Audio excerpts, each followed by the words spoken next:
Guys, I'm Si. Welcome to Cardiff City World. Welcome back to the channel, and welcome back to Thursday Night Live. 7 days in football is a long time, Jamie. As always, I'm joined by Jamie Anderson. How are you, mate? Good, mate. Still feeling a bit tired from a long journey back from Barnsley, but we keep going, mate. We keep going. Yeah, and I think there's so much to digest from those couple of games now over the weekend and Tuesday. And I think naturally people, particularly on social media and that, people are worried and stuff like that, or they're getting nervous. And I think there's somewhere in the middle, right? Because you've got to look at the games, you've got to look at what's happened, you've got to look at certain aspects of it and try and be fair. You also think, well, if you'd offered me the position we're in now at the start of the season, I probably would have taken it. And then on the other hand, you're like, yeah, but you can't ignore that there's been some issues in some of these games, or particularly the last two.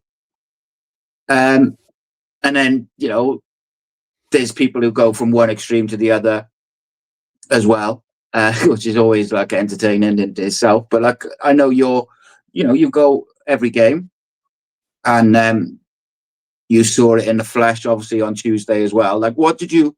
How did you feel coming out with the Lincoln game, and where did you think it went wrong as such on Saturday?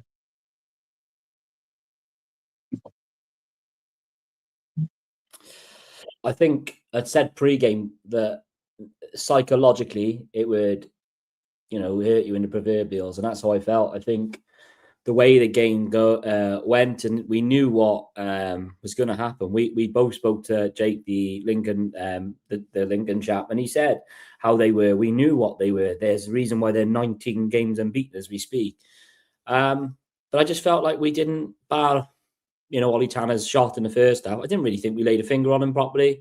We certainly weren't nowhere near our best. And in a game like that, it felt a bit anticlimactic. And then, again, it sounds daft, but listening to their manager after the game, he echoed what we said and what everyone else said, which was they just were going to sit deeper. They were going to absorb any sort of pressure because they knew that we were going to almost feel like we had to give that pressure. And then they hit us on the counter-attack through, well, let's be honest, two mistakes, which feel like a massive, that 3 points lost felt like 6 points lost because of who we were playing against. Yeah, it's the Lincoln one was frustrated because I actually don't think we were that bad, but I also thought that they adapted, and we had said in the build-up, or I had said in the build-up, I thought they were going to play three at the back to negate what we had done in the last sort of month or so with the movement of the ball and the false nine and stuff. And there was a Lincoln fan who had chirped up in the comments saying, we don't play three at the back. And I just said, I thought you were going to, and I was like, you did. And it worked for them. They just absorbed everything. And I felt on Saturday, we didn't move the ball anywhere near quick enough. Yeah. And then the first 20 minutes against Barnsley, I was like, right, this is it. This is what we do. This is how we do it. And this is where we're successful. We scored the one goal through Ruben. Great goal. Great ball out wide. Great ball inside. Great finish. And you're thinking, right, kick on now. Make a statement. And then it felt like after the Tanner miss, it was almost like it just slowly went off the rails, that we had a warning through the Chambers defensive sort of save day, if you like. And then obviously we just became very sloppy with the ball. And when teams are sitting in against you, waiting to hit you on the break quickly, that's what they're waiting for, is for you to be sloppy on the ball and not take the care with the ball that you've taken all season, really. Like, the one thing you'd say about Barry Murphy's teammate is, for the majority of the season, we've looked after the ball. Like, we don't give it away easily. And I feel like it's been coming a little bit with the possession side of it. We've just been a bit more sloppy of late. And then the Barnsley one, I feel like, we were the better team in so many metrics. But much like Lincoln, they had a game plan and they stuck to it. And if they could finish, or if they'd had better finishing on the day, their game plan would have worked because they had the clearer chances. So I think, yeah, you can not be overly negative and critical of individuals and all the rest of it, but you've got to say what you can see in front of you. And I think certain things have got to change. I think, like, me and you just talked about this off camera, but I was going to bring it up anyway. Like, I feel like, what's Kean Ashford got to do to get a start? Like, why is Joel Colwell not playing? Now, the one thing I said about Joel is obviously we don't have access to the data. He obviously covers a lot of ground. Maybe he's in the red zone or something and he needed a break. But if that's the case, he shouldn't be on the bench because he could have come on after, if Ruben gets injured after 5 minutes or whatever, he's got to come on anyway. So it's this puzzling one to me, mate. I don't think it's as catastrophic as some would have you believe. But I also don't think it's all sunshine and rainbows as other people are sort of trying to portray it. I think it's somewhere in the middle. Like for me, I think we're still in a great position, still in our hands. We've still got the best team in the league, in my opinion. However, we're not playing particularly well at the moment, in my opinion, as well. That's just my view, though. People might disagree. You might disagree, mate. At the end of the day, it's a tough one because certain sides we all knew we would patch. Bolton had one, I think, around December-ish time, and for me, I've always said it's not necessarily how you start a season; it's how you finish. I think listening to BBM today, I think he's doing what any manager would do, which is trying to deflect and trying to almost alleviate some of the pressure that may be building to an extent, and downplaying it and so on, and that's great to see. My only concern is the manner of the goals we're conceding. It feels like when we conceded a lot of goals at the beginning of the season where it was on transition. And I think against Lincoln, listen, they've got quality, they have got good players, but naturally when you've got your two fullbacks who are on average on the halfway line in attack, the gap is behind. So you keep two up. And that's what teams are doing now. They're not afraid to keep players up. And unfortunately for us, we're not blessed with pace at the back. And then it's down to individual duels. And we saw the first goal, Gabriel Osho, unfortunately, against Lincoln, lost that initial duel. They get him behind. The other night was very carbon copy for me. It felt like when Ollie had missed the ball, it's not for lack of desire. They're trying to play that way. They're being brave. But when you're then flipped around, you've got to get back in position. And a few times, Barnsley, if it wasn't from McGoldrick having an off night, I mean, that one telling picture, wasn't it, where Perry was so high up the pitch that McGoldrick had acres of time to score. And it just felt like if I'm an opposition manager, it feels like, should I say, I'm almost going, stay high and then go early because you will get in behind and you will turn Cardiff. And then naturally when you're running back, you probably lose structure, you lose shape. And then you almost just use your mind kind of blurs a little bit and you go for the nearest man that you see. And unfortunately, that's the result of the goal, wasn't it, the other night, where Perry and Ryan Winter have probably gone in for the same ball. You can't fault them for that. And then the kid's got a sort of easy finish at the back post, mate. But we talk about both sides of the coins, like you mentioned there, and I think it is hard. Emotionally, you are feeling it. As a fan, you are feeling it. We haven't been blessed for a while to be this high up a league table. So then you go back to your old Cardiff City way of thinking, oh my goodness, you're waiting for something to happen because in years gone by, things have gone wrong. But I think when I look back of our defeats, I think there's only 4 losses in 23 games, and that goes back down to Blackpool away. That's 14 wins, 5 draws in that period. So big picture, it's not that bad. But small picture, it depends on which side of the coin you're looking at. Recently, we've lost too many games. We've lost, was it 3 games? And it's just like, it can't happen. It just, the big games we've lost in a way, haven't we? And, like you've said there about this Saturday, I'm just looking at the fixtures, all the fixtures down, and Lincoln have a tough game, I think, against a very physical Stockport. And I think if Stockport can do to Lincoln what they did to us when they came to us, which was, be physical, let's say, and very physical at that, I think that stops Lincoln to an extent. We have obviously Exeter. Bolton have Rotherham away, which, let's be honest, Rotherham not full of confidence. And Bradford, because let's not forget Bradford, because Bradford have also picked up results. They're the same as Bolton. They play Wigan at home. like someone saying in the comments there, that gap could go from 9 to 6. So naturally, before we kick the ball, you know, the seat could be feeling a bit less comfortable to sit in. Yeah, it's like I said the other week, like squeaky bum time is here, and people didn't want to hear it. They were like, "Oh no, it's comfortable," and I said, "It won't be comfortable because the way the League One is set up, a lot of the games get played before each other, and it only takes one result to kind of flip it. And I think the one result which gave Bolton hope was the way we disintegrated against Plymouth. That weekend, you could see a change in how their fans viewed it. They were like, all right, okay. And then obviously being 2-0 down on Saturday in the 88th minute and going on to win, it does give confidence. And that's all I think it is it's momentum and confidence. If we go to Exeter on Saturday and win, everything kind of changes again.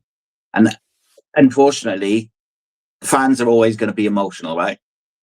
But the players and the staff, they have to try and take emotion out of it and just keep them all calm. And you can't worry. They can't worry about what Bolton are doing or what Lincoln are doing or anyone else. They have to just focus on the job. And in fairness to them, throughout the season, they've done it and they've done it well. Now, something which has cropped up a bit over the last couple of weeks has been a lot of conversations about, do we need a settled centre-back pairing? Do we need to stop rotating the midfield? Do we need to find that what's working or go back to what has worked and kind of stick with it a little bit? I understand both sides of it. Like, I think he's done a good job generally of rotating and keeping everyone happy and fit, but also how we've looked defensively in some of those games that you just mentioned, Plymouth, Blackpool, second half in Blackpool, Lincoln, Barnsley on Tuesday.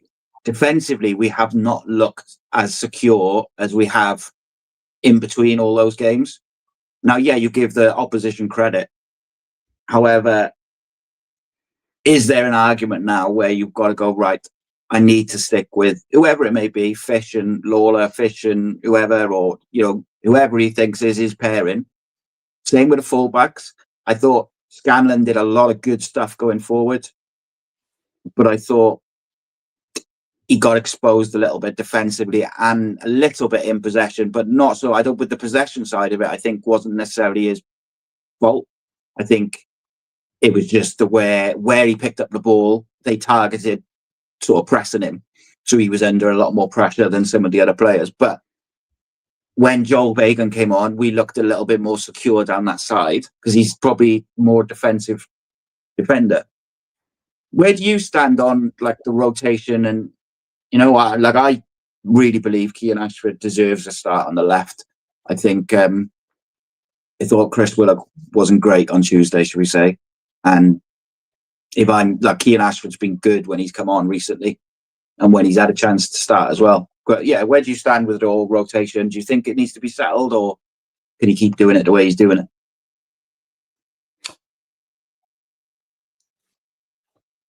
I personally think we need to start seeing some consistency, and I think we need to start seeing a settled, let's say, team. I think when we saw our best football, I think that's come when players have played with each other for a few games. They know their little tricks, traits, and so on. And I think that benefits them. Listen, we could be cynical and be saying this, but we, again, like you said, we don't see through the door. We don't understand what maybe is going on training, and we get that.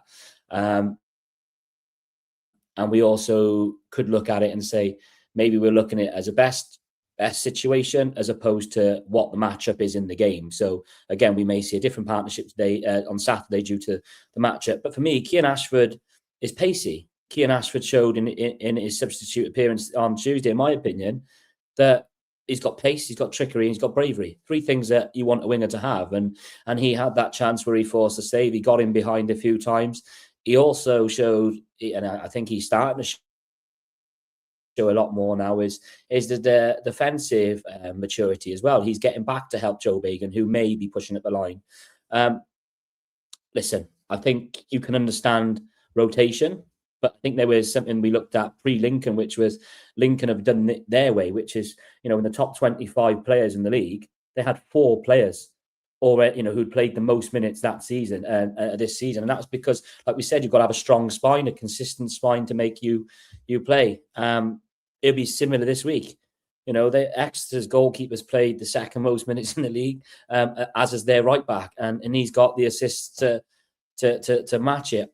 I just want to see us pacey, mate. I think Kean Nash might have a point to prove down in Exeter after the Virtue Trophy sending off.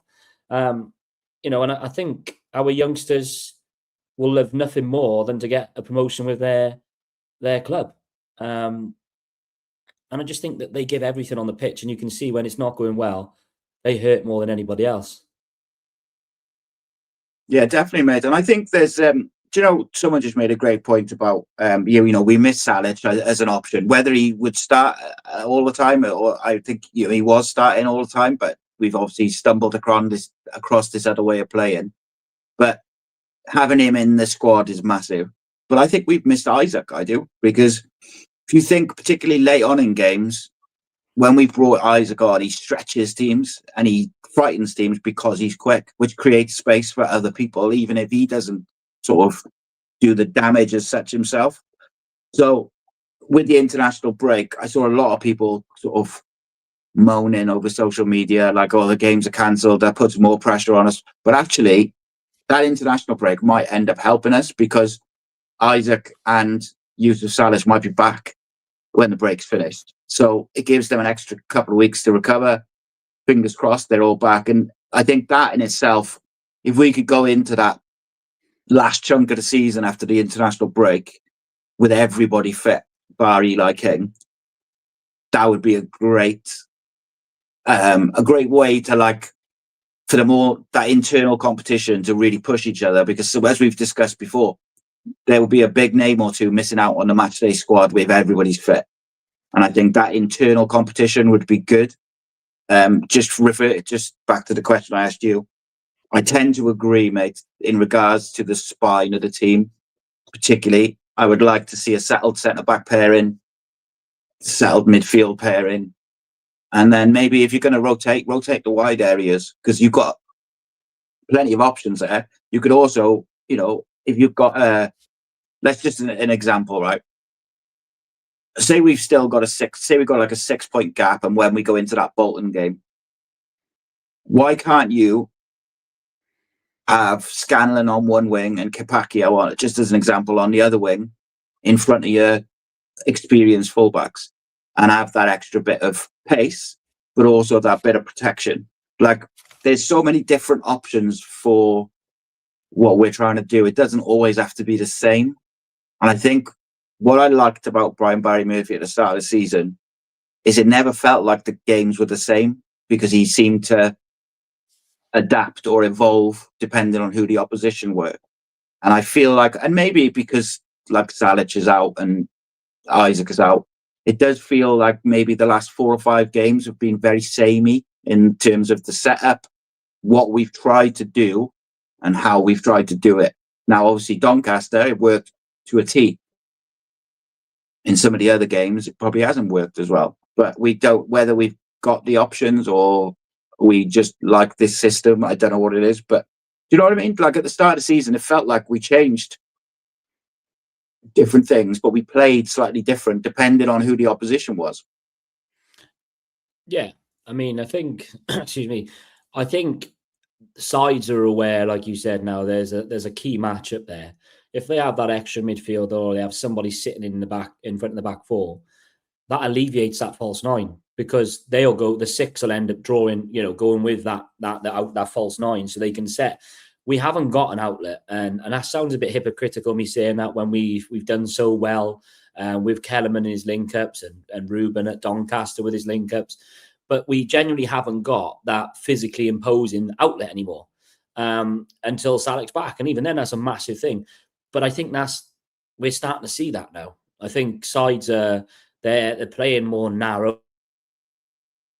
They're compact in midfield, and we saw Barnsley almost they were in the ascendancy, but they were going man for man. They were not afraid to go man for man, press everything. you've got to earn. We've always said you've got to earn the respect of any team. You know, you've got to win your battles. You've got to do things like that. But I think at the minute, naturally, when you have a bit of adversity, we are still a young squad. We're still learning, and that goes to the manager as well. Fair play to him.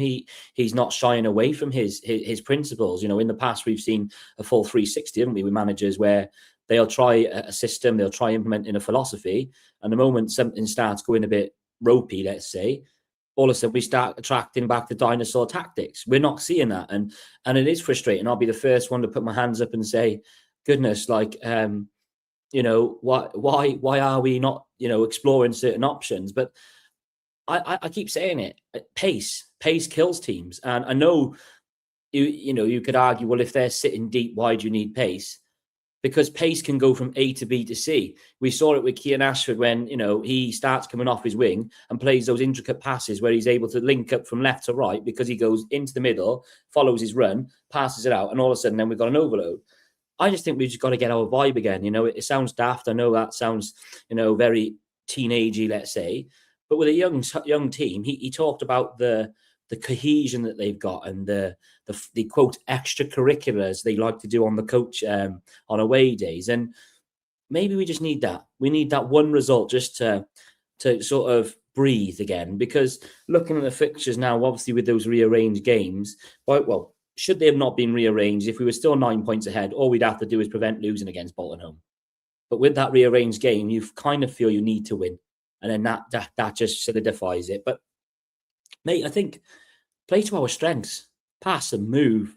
Pass, move, pass, move. And I think the other day we were almost a bit tepid in possession. I think it wasn't zippy as, you know, as it used to be, was it? You know, we're used to seeing, you know, an Ollie Tanner getting the ball to feet and someone running around him. We didn't see that the other night. And if we start fast and take our chances, because that's a big thing we've missed this year is chances. I think we put teams to bed early and we start winning 4 or 5-0. But the longer the game goes on, you gifting goals away like we have done of late, you're giving the other teams hope, aren't you? 100%, mate. I'm interested in your thoughts around Tuesday on two players who've taken a lot of stick that I've seen on social media.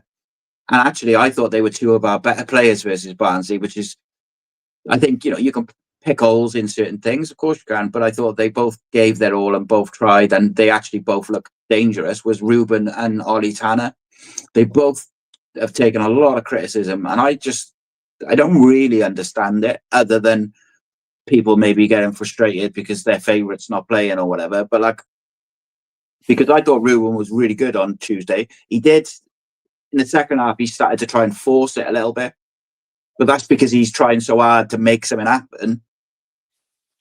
And then same with Tanner, like, you know, sometimes he's not the cleanest, but he creates chances and he will try and take on his winger. Now, I think the one thing you could say about Ruben, I think, is some people probably view he's almost in Kellyman's area, and he, like, people want to see Kellyman in the 10.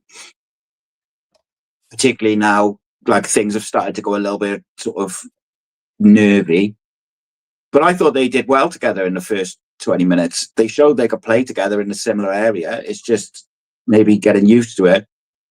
But I also wouldn't be against having Ruben or Kellyman or both on the bench and putting Joel in there and Robinson in there. Like, you know, at the end of the day, having a strong bench is part of winning games. Like, you need something off the bench, don't you? And I thought that was the mistake we made against Lincoln, was trying to fit everyone in. But I'm kind of interested, because I know you were at the Barnsley game, what you've made of Ruben and Tanner specifically, because I thought they did all right overall. I agree. I mean, at times, I think, again, we talk about being emotional at games, and we all see it, don't we? We hear the odd comment, and you probably turn around and go, actually, I wish I didn't say that, because when you watch a game back after your emotions are settled down, you'll probably come up with a different conclusion. And I'll be the first one to put my hands up and say, you know, I've done that on multiple occasions. That's part of being a football fan. I think, you know, if we're not emotional in a game, then are you really invested? Listen, I think the other day, I would have liked to have seen Joel come on instead of probably Turnbull. And that's just a personal preference. I think we needed a bit more legs in that midfield area. I think we could have done with that little brother link up. Only observation, I think, and it's not necessarily a negative, is without the out-and-out striker, the target man, our false nines have been coming into play, haven't they? They've almost kind of dropped into the midfield area to receive and play. I don't feel that's Ruben's game. I'd like to see Ruben a bit deeper, just to spread the ball left and right, because we know that's what he's like, and he's brilliant at. I think you can't fault his effort, because if he was, and I said this to one of the boys the other night, if players were just standing around looking up at the sky and look disinterested, then we've probably got a right to say, well, why is he on the pitch still? But I think it's the opposite with Ruben. He's probably almost trying to do too much. I think because he really wants to do the best for the team. It's a brilliant finish. You know, the way he opens up his body and lets it go across. I just think that Ollie Tanner's the same. He's got brilliant moments, but I think it's just because of the combined performance and the result this unnatural position we find ourselves in, that every little mistake or dispossession of the ball gets heightened. My observation the other night, and I was saying to the boys, and Morgan's in the chat now, is I feel like there's two parts to things. Ultimately, when the ball's played, you're looking up and you're saying, who's in possession? That's fine. Why is he not playing the ball? Well, who's he going to play it to if the front three aren't moving? Who's he going to play it to, for example, if the number 8 that's meant to be in central areas is all of a sudden gone disappearing, or he's gone into a wrong position instead of it, which they've trained all week? Who's going to get slaughtered then? It's going to be the person who's just played the pass. And everyone will be like, why are you doing that? Well, it's what I've been told to do. And I said that. I think you could see the other night that there were certain passes being played which were trained, preempted passes that unfortunately they just weren't on the same wavelength. Whether that was the ball that was, for example, Tanner was coming in to receive a defeat, but instead Perry NG kept knocking it over the top. It's going to happen. We're going to have these moments, but again, like, I think you've got to go with legs. You've got to go with energy. You've got to go with flair and pace. And I don't think we've got time to experiment now. Like the time, 36 games into a season, I think BBM and I think fans genuinely know their best players and the way we want to play. And it's, like I said, it's the best version of ourselves beats teams. If we're off it, then we get beaten. And yeah, it's not an easy game Saturday. I know people look into league position, but they are not an easy team to play against. All right, they're on a bit of a bad run and a barren run, but it's not an easy place to go.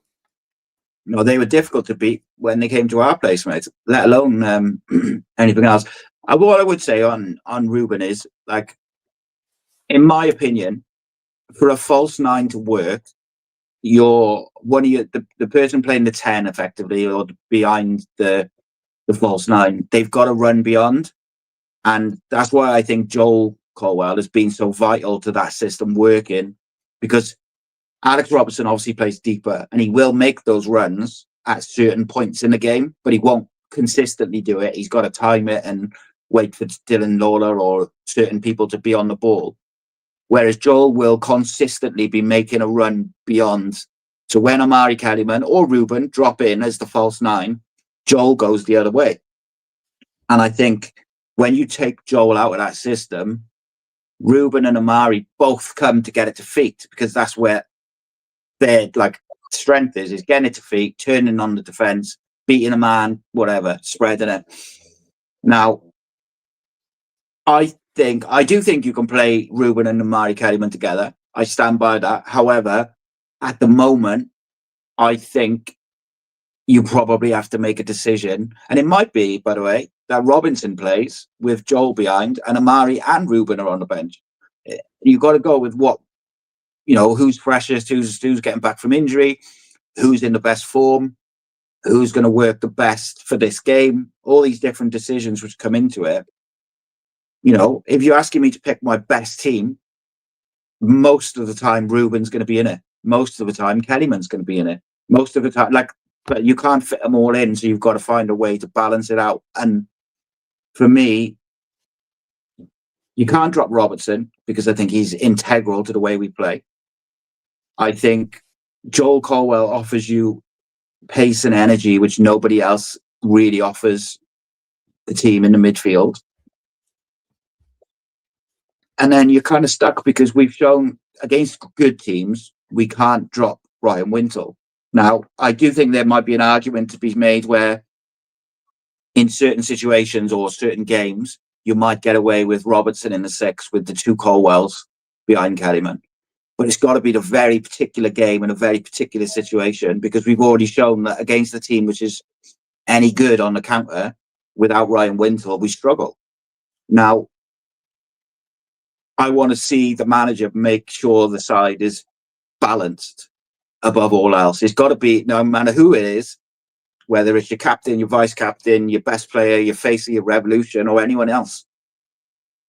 The team has got to be balanced, and it's got to be what's best for that game to win that game. And if that means you've got a couple of big names on the bench, then sorry, that's what it's got to be. Callum Robinson's been on the bench all season. Like, sometimes you've got to sit on the bench and wait your turn. Yeah, and I agree with that. I think, listen, I think BBM is doing a very, very good job, because I don't think there's many managers out there that can take 17, 18 players, about 10 of which are homegrown, of our own, and get a tune out of them and continue to try and develop them at the same point without changing his philosophy. It's a fine dance, isn't it? And listen, sometimes you can have those bumps in the road. I think what got me earlier on was I had a feeling maybe that, like you said about Gabriel Osho coming down with illness, we've talked about, and someone had mentioned, I think, in the report about the team selections, maybe you would have actually went with Osho and Dylan Lawley the night, because like we talked about this dance, I refer to it as a dance. Sometimes you've all got to be in unit, cohesion, and we've all got to go at the same time. Dylan Lawler is able to create overloads in the central areas, as we saw in the second half when he was driving out. He has the ability to do that. So what you do need is you need the almost the opposite of that. You need someone just to officially sit and just say, right, if you're getting that platform to go forward, I'm going to sit. And I think Osho was going to be that person. But obviously with illness then, I think the manager had, has had to change his hand a little bit and go with the Chambers. And I don't think, we're obviously not privy to that information till after the game, because, who needs to know? But I just think that, like someone just commented, Lee, about the direction as our diagonal passes that we've tried doing. Ollie Tanner's goal comes from a long diag, which is brilliant, because when it comes off, Ollie Tanner's got that brilliance where he's able to just hit it with his right foot, take it down, come across and do it. And this week's matchup against Exeter is interesting because, when I looked at the stats for it, I thought, well, let's have a look how Exeter play, because their type of pitch, you'd think is not wide, you'd be a bit direct. And we're actually quite similar in the long passes that we both play. They're second overall. They play on average 28.5 long passes a game with a success rate of 38.9. We play 25.4 long passes a game with a success rate of 43%. So, like you said about matchups, are we almost, you're not going to just go and play your best 11 because you think, we'll play everyone off the park. Well, if you're getting up against a big number 9 and you're playing, no disrespect, a less physical defender, well, you're at a mismatch, aren't you? And mate, I think, like you say in the header there, do we all just need to relax? Yeah, most probably. But we're Cardiff City fans, and we're passionate. We're very, we give a toss about our club, don't we? Let's be honest. We've never had a smooth running. We've never had cool run-ins. We've always had probably negative experiences, both on or off the pitch. So when we're blessed with this, we don't want to mess it up, do we? And I think it all comes from a place of care. It doesn't come from hating on players. It doesn't come from disliking managers or disliking people. It comes because we want to see the best for everybody. We want to see, come what may, the 4th, May the 5th, or whatever it is, us lifting a trophy up. And at the minute, we're in an uncommon position that we haven't been in since December, where we're not top of the table. Yeah. And I think ultimately, mate, like I said, if we can get 3 points by hook or crook on Saturday, it just eases a bit of pressure, doesn't it? And gives them a bit of confidence. And like I said, that international break now, gives us the opportunity maybe to get a couple back, and two important forwards, I think it's fair to say as well. And Exeter is going to be hard. We know that. Like they need points apart from anything else, but they were difficult to beat at our place. So at their place, they're going to be bang up for it. They're also going to have looked at our results in that we've lost 2 of the last 4. We've only picked up 4 points in the last 4 games. So it's one of them, isn't it? Like they're going to fancy it. So what we've got to do is we've got to start well, start fast, put them to bed early, kill the game, and then happy days, isn't it? Like, but we're Cardiff. We never do things easy, mate. And I think I can't remember if I said this to you or your brother a couple of weeks ago, but it was basically we were never going to run away with it and win the league by 15 points or whatever, because that would be far too easy and relaxing. We'll take it to the wire in every way possible.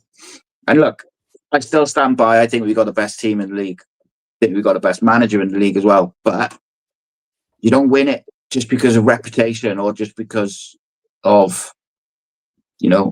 technical ability. You've got to have fight and you've got to have desire. And I think we just need to get back on the horse now, innit? Because I still stand by. I just don't think Lincoln will win every single game.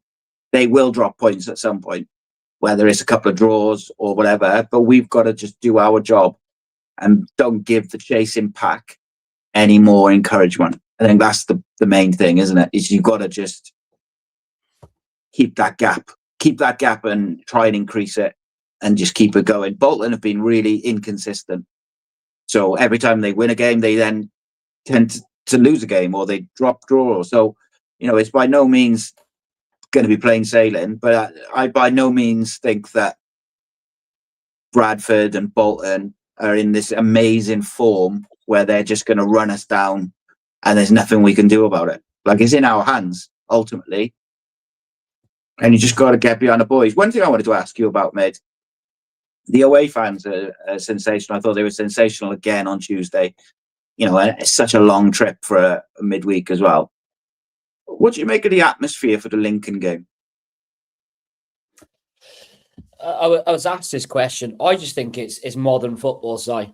I really do. I think, we could say the same about Barnsley Tuesday night, right? You can have a singing section. You can have whatever. It all goes hand in hand at the end of the day. If in such a big game, everybody's nervous. Now, that's the way it is. But it's football. It's modern football. You've only got certain areas you can stand in football stadia. You've got different types of families. You've got different types of people. You've got different spectators. Some might be more observers. Some might be singers. It's just the way it is. And the whole thing, isn't it? Is this a library?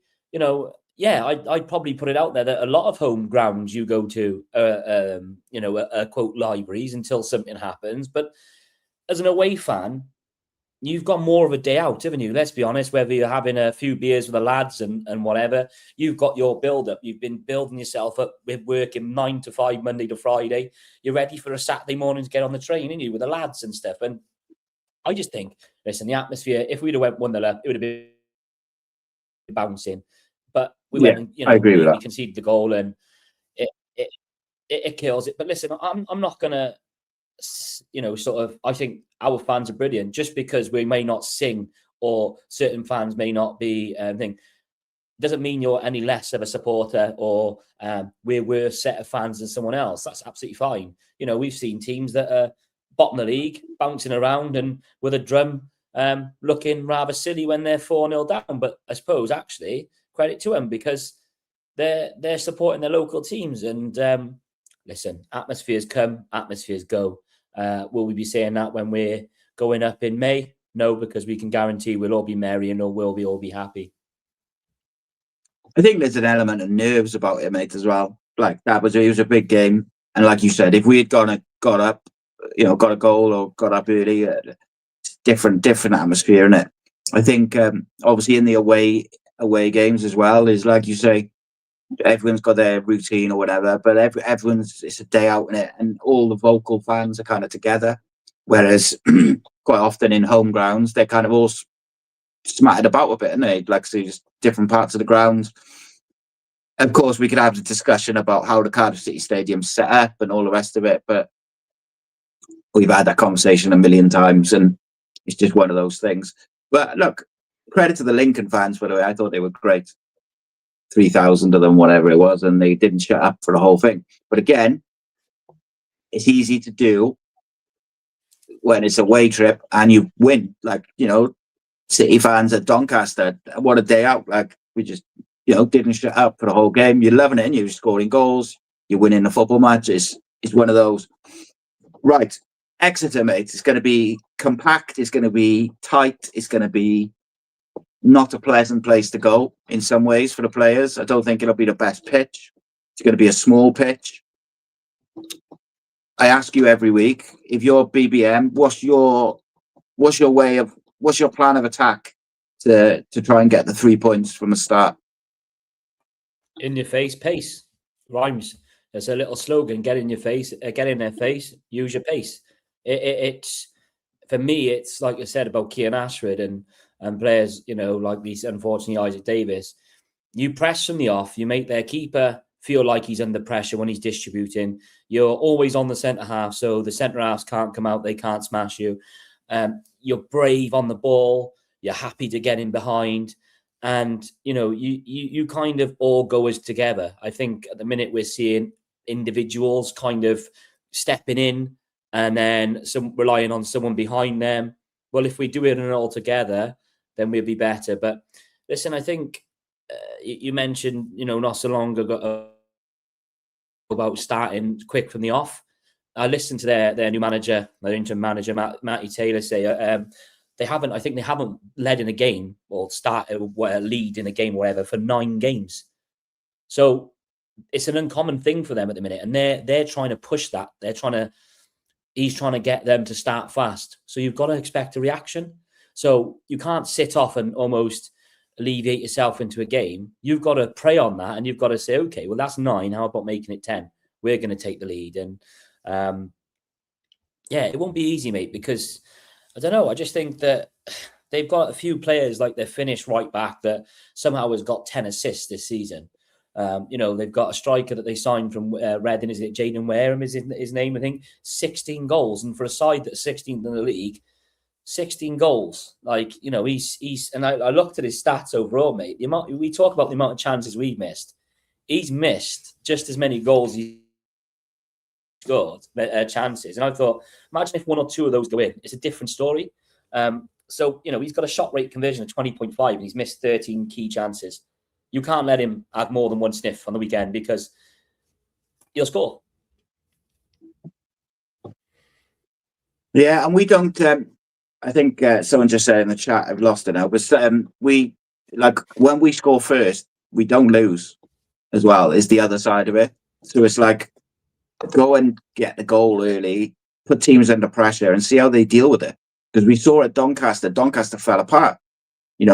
Exeter have clearly got that in them, or they wouldn't be where they are in the league. Now, like any team, they have dangerous players, don't they? Who can do damage. But if they were defensively secure and consistent, being the word, they wouldn't be 16th in the league. And I think that's what you've got to prey on is, if we're at our best, we should win the game. So you've got to be at your best.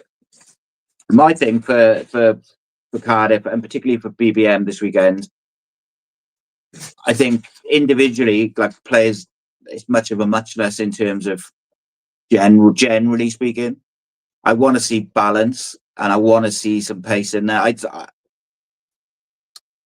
think I'd like to see Capaccio get a run out because he gives you that pace.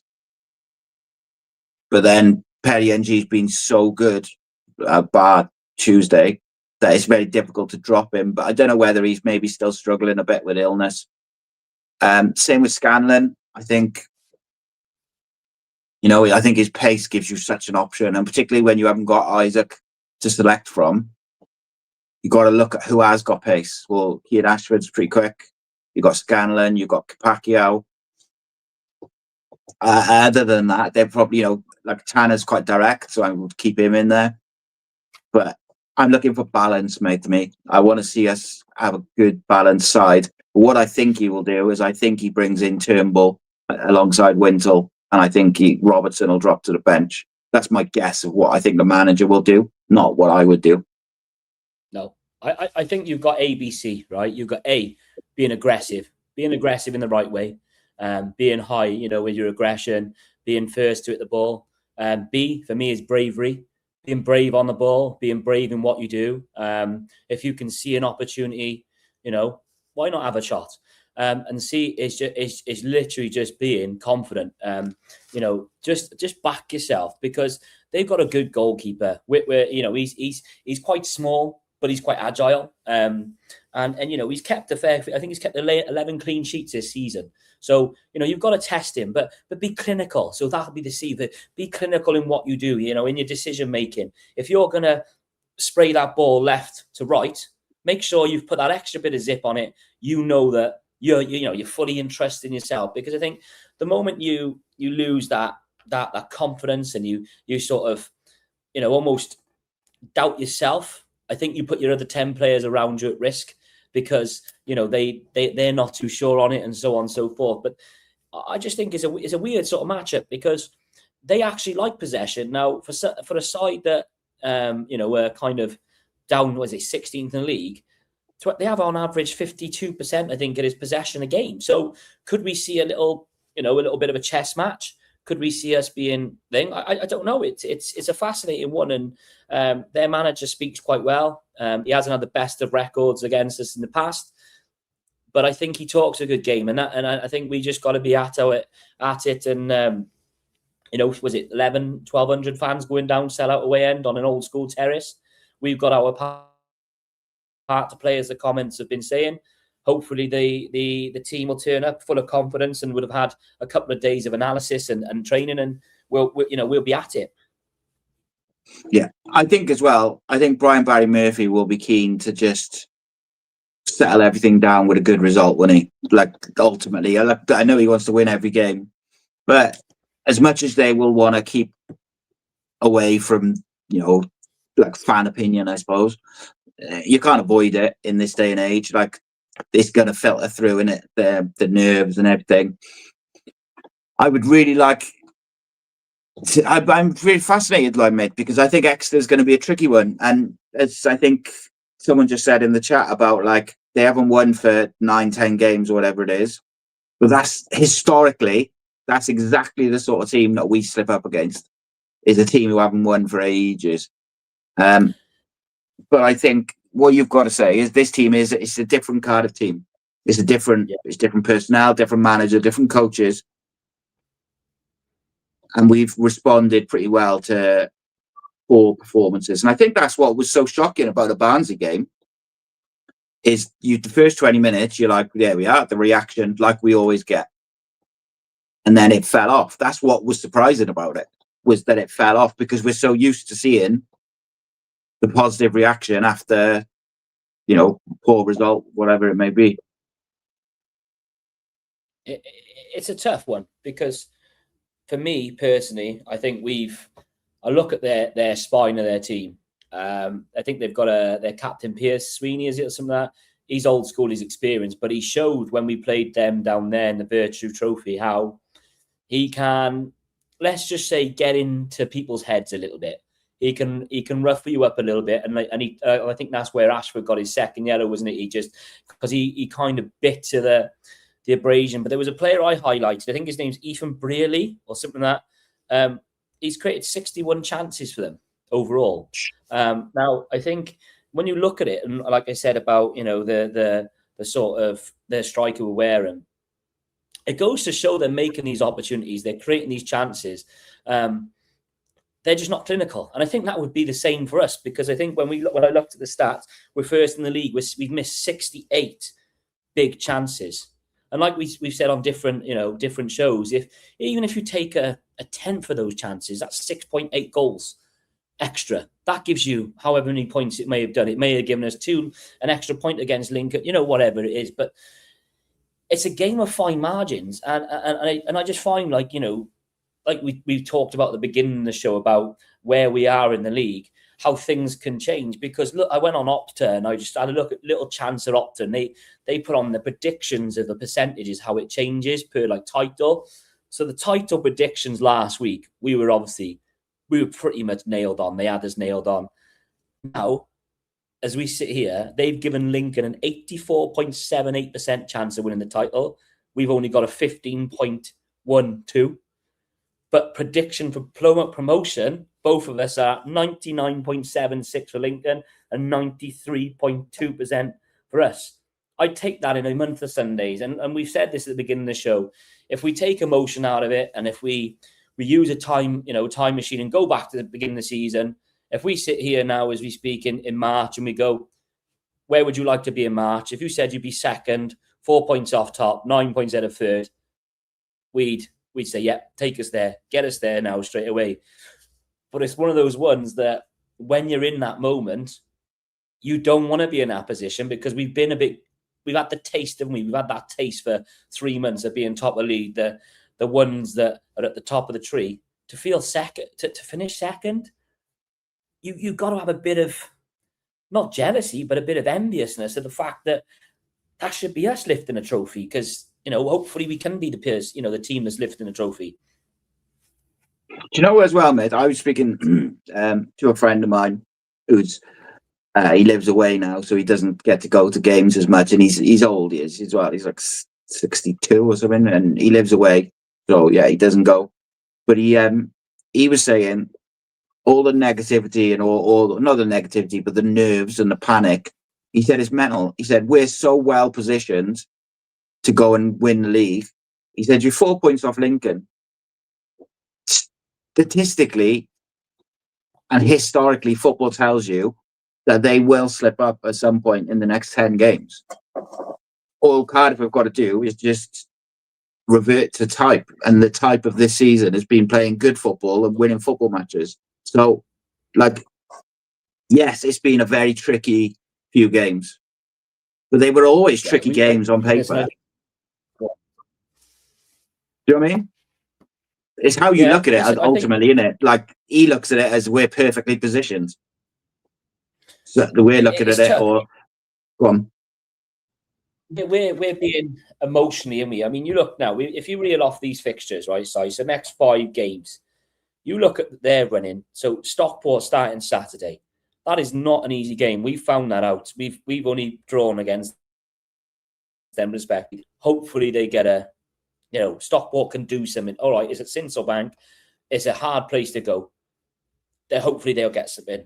They've got Huddersfield away. You never know what Huddersfield team turn up. You genuinely don't know what team turn up. Rotherham home, Doncaster away, Wimbledon. You think, or getting positive results in there. But then you could flip it and say, okay, let's have a look at our games. Do our business Saturday away at Exeter, Wickham home, Blackpool home. Then we've obviously got the postponement of the Huddersfield games. We get that break, like you said, a welcome break, because then we can have Salek hopefully come back in. Then a rescheduled game against Port Vale, because of the moment in the FA Cup. So we will have a 2-week break potentially between Blackpool and then Peterborough away. So things could go very wrong for other teams. Then we could be the chasers. So, I think Bolton have got some sort of say the next few games they may gather momentum. They've got teams that aren't particularly great form. They've got Rotherham, Doncaster, Port Vale, Stevenage. People have shown this season they will take points off it. When we played Blackpool away, Blackpool were near the bottom of the league and they beat us. Burton were bottom of the league. They beat us. So I just think that in a way, we haven't seen the bad of Lincoln. So the unknown and the unclarity, the lack of clarity on that, you're just hoping more than anything that something happens. But again, we're quite lucky that we've got that extra point that I would say in regards to, like someone's just said there about the goal difference. For me, that's like an extra point, because as long as we stop conceding stupid goals and we can take our chances, that goal difference could be a massive thing towards the end of the season. 100%, mate. Like every goal conceded counts now, because it could end just in case it gets, it might be tight between us and Lincoln, and it goes to goal difference. So you've got to just look at it from that point of view. I was trying to bring up the game from earlier this season, but my laptop's been a bit slow, so I'm going to leave it. I was trying to think off the top of your head, James, or you might have it in front of you. When we played Exeter, Boxing Day, wasn't it? Was it a Boxing Day? Yeah. I can't remember. Do you remember which players stood out that day for us? Yeah. Alex Robertson, Dylan Lawler combo. That was the brilliant goal, wasn't it? That is no fluke. We've seen it with the Dylan Lawler drive, the dink. That's right. Yeah, I got you now.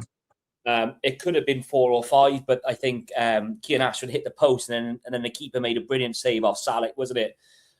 But then that being said, they had a few chances, didn't they, towards the end where it was a bit airy, scary. But I don't think they really offered a lot. I've listened to their player that actually played in that game, and he said when he played against us, you could tell that their player, referring 12 players, that they played at levels above because they genuinely couldn't, get near us as such. But that game was something that was 1-0. You think is close, but it wasn't. I don't think it was. I think we could have put multiple goals past them.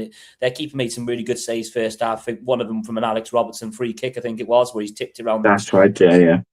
Tipped around the post, and I think one from a point blank save from Isaac Davis. I think when he took it on his left foot and whacked it away from home in the Virtue Trophy. Obviously, we had a very young squad out because of the regulations and so on. And I think that was where we first saw Kellerman, wasn't it? He started and we took him off after like 18 or 20 minutes. That was a very similar game. We probably could have put 4 or 5 on them. Didn't take our chances. Callum Robinson scores that goal in front of the away end, and it was a funny little away end that night. And it was, we know what will happen with that. But then they had that goal disallowed at the end, didn't they, from the long diagonal, which was offside, thankfully. I just think we know their threats. Listen, they're caught, I think, in between two styles. They've got a new manager, an interim manager, because obviously Gary Caldwell left, and he'd done, for 3 years, 4 years, he was brilliant for them. But they aren't blessed with, top-end great players. But they are blessed with players that will give their all for a community, fan base, ran club. And that's all you can ask for a fan base. You've got to know your limitations, haven't you? You've got to know what makes you and makes your club niche. And their club is a fan-led club. And every player that, plays for Exeter knows that and sort of wants to make them proud. So it goes back to fundamentals, I think, is win your headers, win your second balls. And dare I say it, I know it's a tough one. You want to get crosses in the box, but someone's got to be in the box to get there. And I think that's where we're at the minute. There's not enough players in the box to cross the ball in. Well, I certainly don't want to see 4 or 5 players coming to get a defeat on Saturday. Like, that was infuriating, to be fair. But the other thing as well is, we have players who, if they attack the box, can win the ball in the air as well, even without Salek. We mentioned, I think it was last week, we talked about Ruben winning defensive headers. He won a couple at Barnsley, won a couple against Lincoln. Like, if he's in the box, particularly if he's arriving a bit late, he is someone who can win the ball in the air. Kellyman, I think, has had a couple of headed opportunities of late, which he's gone close with. Sometimes putting a ball in a box will cause a bit of havoc, cause a bit of confusion. And it might be the second ball that you score from. It might be the clearance you score from. It might be the resulting corner you score from.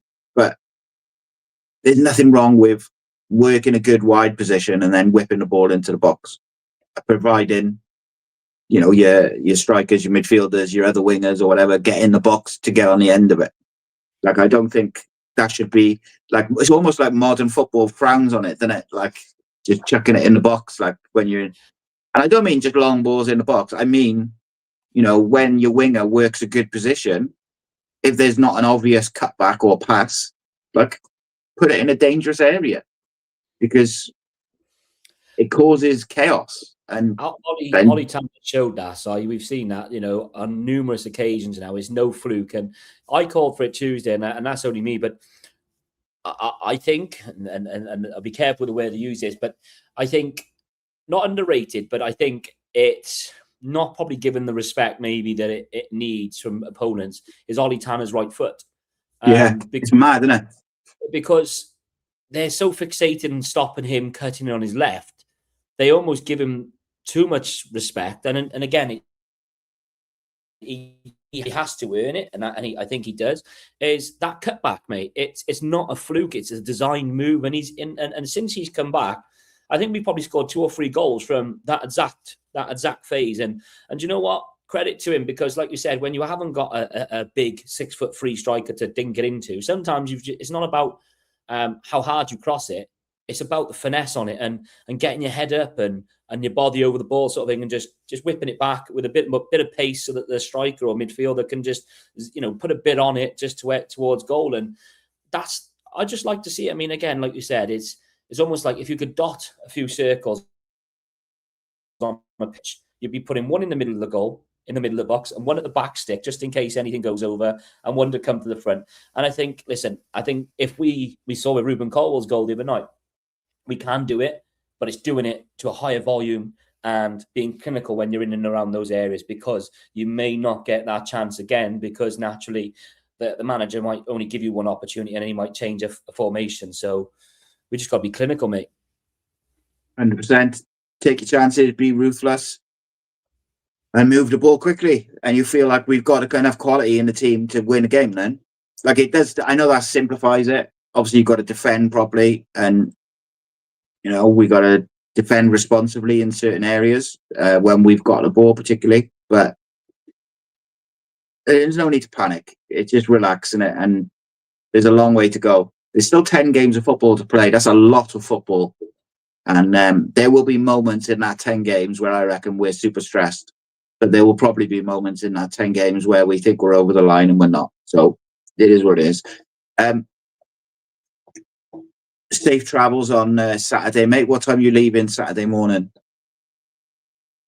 Well, it's a late one for us. I think we're leaving after. I think it's actually after 9 o'clock. So it's a later one for us in Cardiff.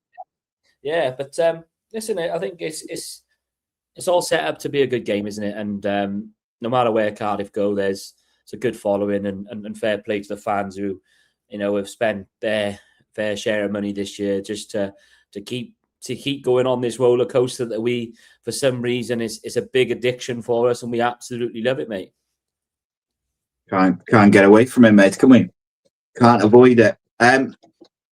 So we'll have the tactical showdown and the preview tomorrow and everything which goes into the build-up of the game. So please check them out. Going to proper build up to the game. Got a few videos coming out on my channel, on this channel. Yeah, it's all good. It's all gravy, as they say.